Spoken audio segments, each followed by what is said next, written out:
walau tara iz wuqifu 'alan nar.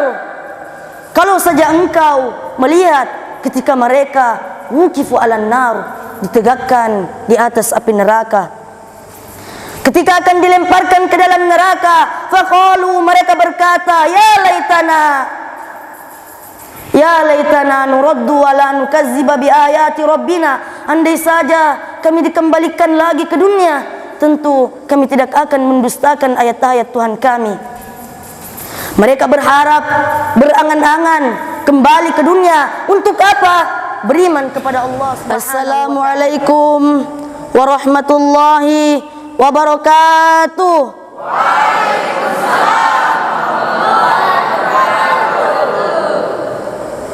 Alhamdulillahi rabbil alamin, wa bihi nasta'inu ala umurid dunya waddin, wassalatu wassalamu ala asyrafil anbiya'i wal mursalin sayyidina Muhammad wa ala alihi wa sahbihi ajmain, amma ba'd. Alhamdulillah, itulah kata yang sepantasnya keluar dari lisan-lisan kita sebagai tanda rasa syukur kita kepada Allah Subhanahu wa ta'ala, karena ialah Allah yang maha kuat. Semua yang kuat selain Allah lemah. Ialah Allah yang maha kaya. Semua yang kaya selain Allah miskin. Ialah Allah yang maha mengetahui. Semua yang mengetahui selain Allah mencari pengetahuan. Dan ialah pula Allah Subhanahu wa ta'ala yang maha mulia. Semua yang mulia selain Allah hina. Salawat dan salam tak lupa pula kita curahkan kepada baginda kita, suri tauladan kita, Nabiullah Muhammad sallallahu alaihi wasallam. Ialah nabi yang merobek-robek bendera kekafiran dan menancapkan bendera keislaman. Hadirin yang dimuliakan oleh Allah Subhanahu wa ta'ala, berdirinya saya di sini bukan karena ingin dikata, bukan karena ingin meninggikan derajat saya dibandingkan teman-teman sekalian, tetapi berdirinya saya di sini, saya akan menyampaikan sebuah ceramah yang berjudul penyesalan yang sia-sia. Ma'asyiral muslimin rahimakumullah.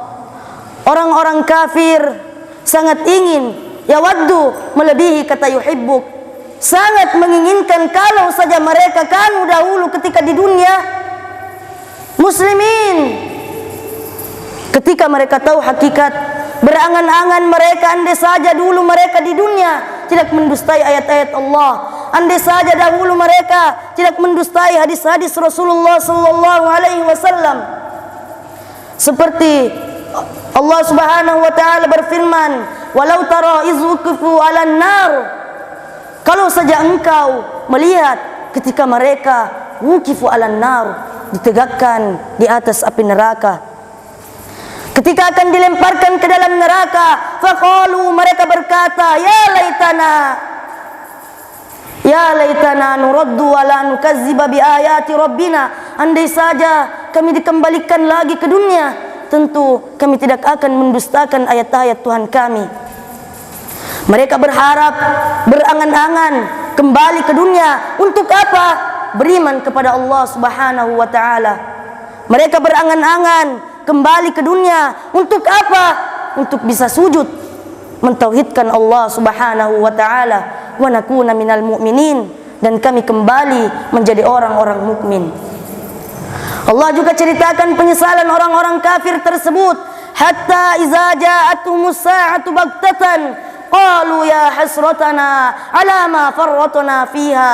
Sehingga ketika hari kiamat itu datang kepada mereka dengan tiba-tiba, qalu, mereka berkata, ya hasratan, alangkah meruginya, dengan penuh penyesalan mereka ucapkan itu, ala ma farratna fiha, atas kelalaian atau apa-apa yang kami lalaikan, kami sia-siakan dahulu ketika di dunia.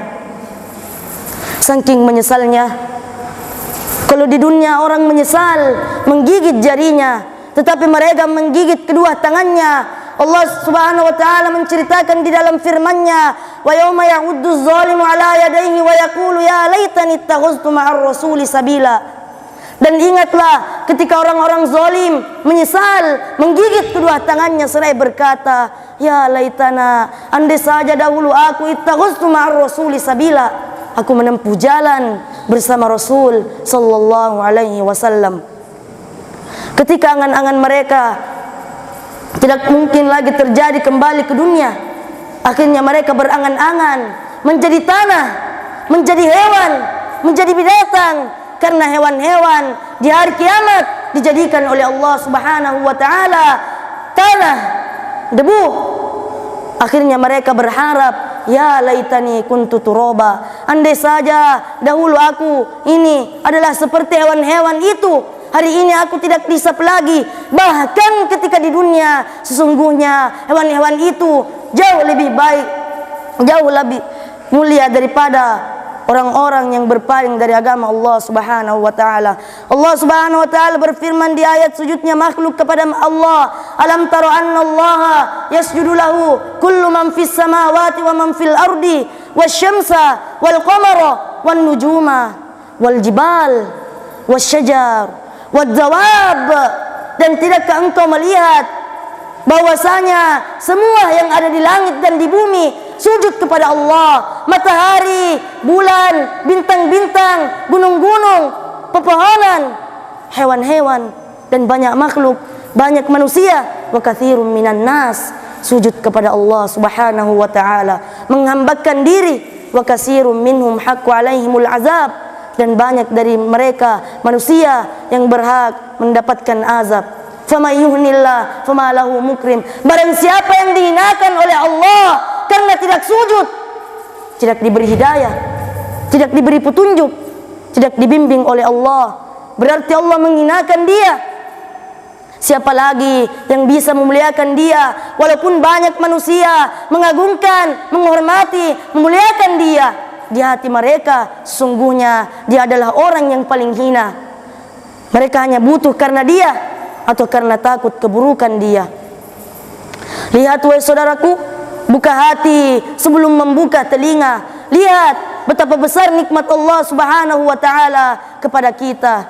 Ma'asyiral muslimin rahimakumullah. Mungkin sampai di sini saja ceramah yang sempat saya bawakan, karena memang sampai di sini ceramah saya. Mudah-mudahan Allah Subhanahu wa taala meridhoi kita semua agar kita